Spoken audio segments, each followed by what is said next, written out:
సమాసంలో మనకి రెండు పదాలు ఉంటాయి. మొదటిది పూర్వపదం, రెండవది ఉత్తర పదం. ఉత్తర పద ప్రాధాన్యం కలిగినటువంటి సమాసాన్ని తత్పురుష సమాసం అంటారు. ఇక్కడ విభక్తి ప్రత్యయాలతో కూడినటువంటి సమాసాలే తత్పురుష సమాసాలు.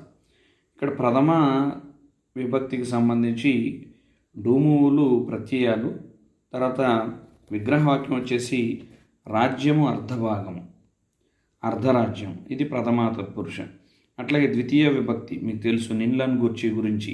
అట్లాగే తృతీయ చేతంచేన్ తోడంతో, చతుర్థి కొరకునికై, అట్లాగే పంచమి వలనన్ కంటే, షష్ఠి కిన్కున్ యొక్క లోపల, సప్తమి అందున్నాను. ఇక్కడ ఏమంటున్నాడు, ఇక్కడ ప్రథమ తత్పురుష చూసేసాం కదా, సూక్ష్మదర్శి, సూక్ష్మమును దర్శించువాడు ద్వితీయ తత్పురుష. అట్లాగే విద్యార్థి, విద్యను అర్థించువాడు. అట్లాగే మందార మాలిక, మందారములతో చేసిన మాలిక, అది తృతీయ.